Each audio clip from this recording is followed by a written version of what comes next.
Student पिछली वाली video में जो है वो हमने चैप्टर नंबर 7 को शुरू किया था।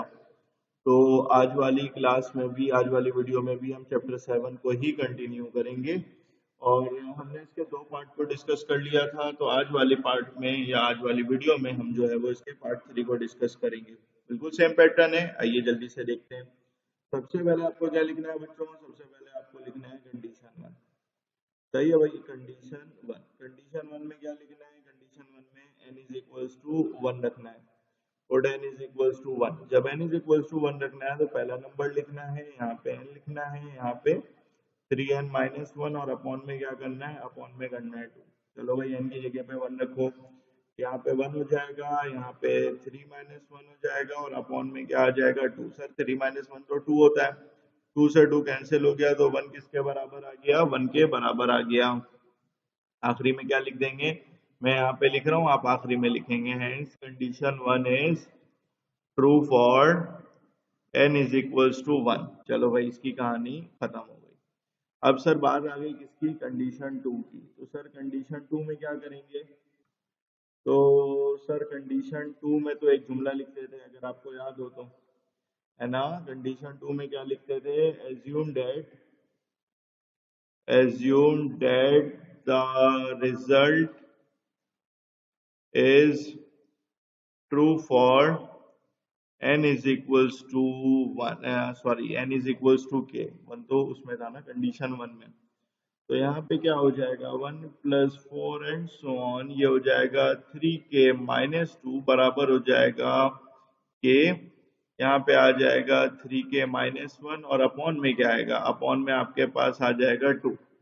अब सर हमें कुछ फैक्टर को ऐड कराना होता था, तो ऐड कैसे कराते थे सर? तो यहाँ पे क्या करेंगे? यहाँ पे लिखेंगे 3k माइनस 2 और इसको रिप्लेस करेंगे। सही है ना? रिप्लेस करते थे, रिप्लेस करेंगे k को, किससे रिप्लेस करेंगे? k प्लस 1 से रिप्लेस करेंगे, तो ये हो जाएगा 3, ये हो जाएगा k प्लस 1 माइनस 2, तो ये हो जाएगा 3k प्लस 3 माइनस 2। तो ये कितना आ जाएगा? ये आ जाएगा 3k प्लस 1। तो जो भी फैक्टर आया है उसको दोनों साइड पे ऐड कराइए और वो वाला जुमला भी लिखिए, we have to prove that the result is true for n is equals to k plus 1। ये वाला जुमला लिख के ऐड करा दीजिए, तो 1 प्लस 4 आ जाएगा एंड सो ऑन। यहाँ आ जाएगा 3k माइनस 2, प्लस करेंगे, यहाँ लिखेंगे 3k प्लस 1। अच्छा जी, यहाँ पे आ जाएगा k अपॉन 2, यहाँ पे आ जाएगा 3k माइनस 1, ऐड करेंगे 3k प्लस 1। अब यहाँ पे कुछ कॉमन तो नहीं आ रहा। जब यहाँ पे कुछ कॉमन नहीं आ रहा तो हम यहाँ पे एलसीएम ले लेते हैं। पहले मल्टीप्लाई कर दो, ये हो जाएगा 3k स्क्वायर माइनस k, है ना? और ये हो जाएगा प्लस 3 को 2 से करेंगे तो ये हो जाएगा 6k प्लस 2। सही है, अपॉन में 2 आ चुका होगा तो 1 अपॉन 2 करके लिख दीजिए। सही है, उसके बाद अब क्वाड्रेटिक फॉर्म आने लगी है, तो यहाँ पे आने लगा है 3k स्क्वायर, ये आ जाएगा 5k, ये आ जाएगा plus 2। Sir middle term factorisation हो सकती है, मिडिल टर्म फैक्टराइजेशन हो सकती है, तो करके देखते हैं।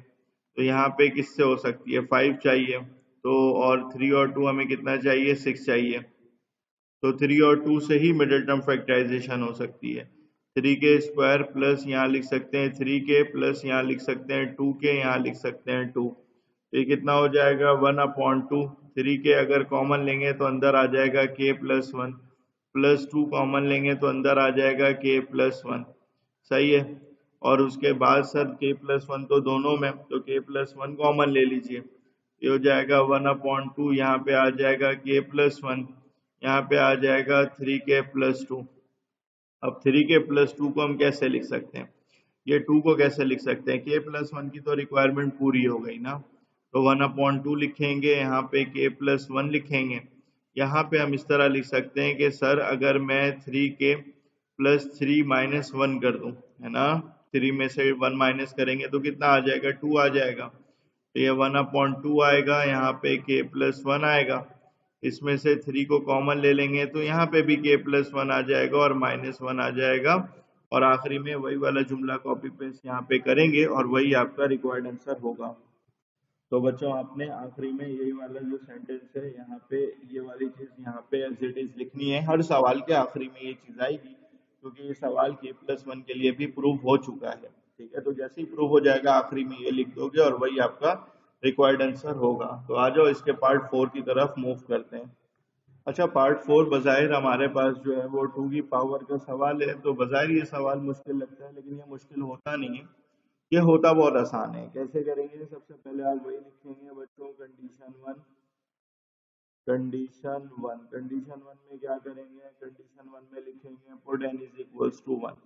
n इज इक्वल्स टू 1 में पहला वाला नंबर लिखेंगे, देन राइट साइड पे जो चीज है 1 - 1/2 की पावर 1, n की जगह पे मैंने 1 लिख दिया।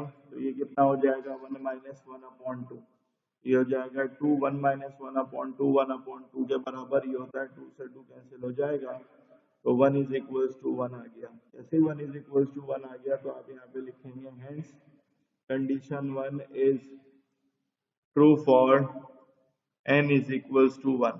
ठीक है, अब उसके बाद बारी किसकी आ गई? बारी आ गई कंडीशन 2 की। तो आइए कंडीशन 2 को देखते हैं। तो कंडीशन 2 में जैसे ही आप कंडीशन 2 लिखते हो तो वो वाला जुमला लिखना पड़ेगा। क्या भाई? assume that the result is true for n is equals to k, और पूरे सवाल को k के फॉर्मेट में लिखना पड़ेगा।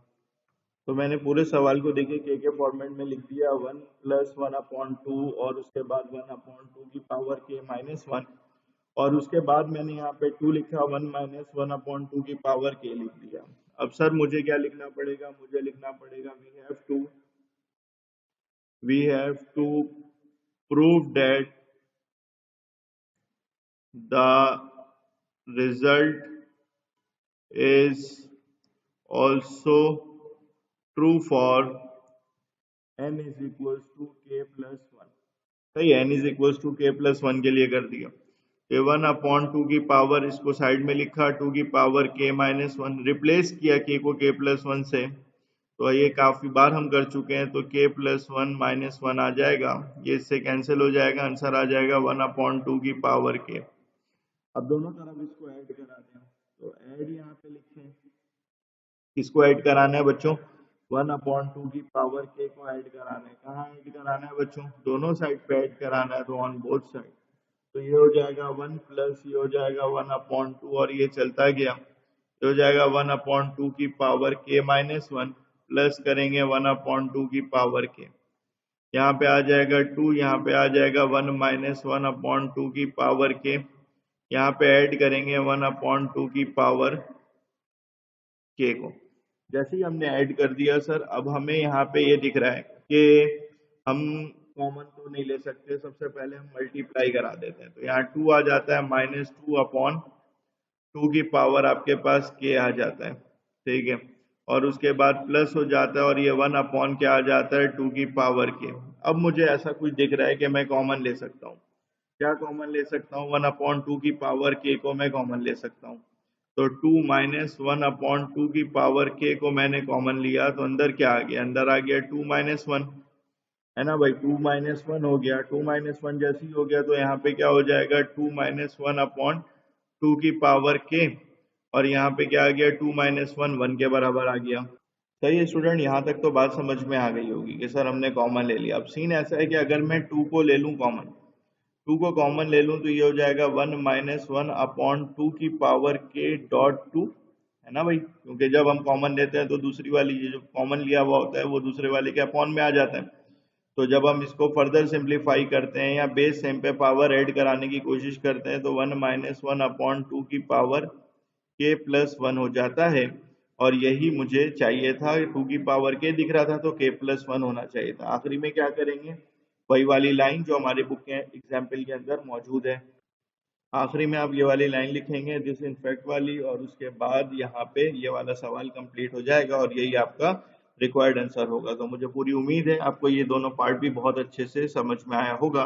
तो अगर आपने चैनल को सब्सक्राइब नहीं किया तो चैनल को सब्सक्राइब करें, और अगर कोई सवाल आपको नहीं समझ में आता है तो कमेंट सेक्शन में जरूर बताएं, ताकि उसका सॉल्यूशन मैं जल्द से जल्द अपलोड कर सकूं। ठीक है बच्चों, मिलते हैं नेक्स्ट वीडियो में, जब तक के लिए अल्लाह हाफिज।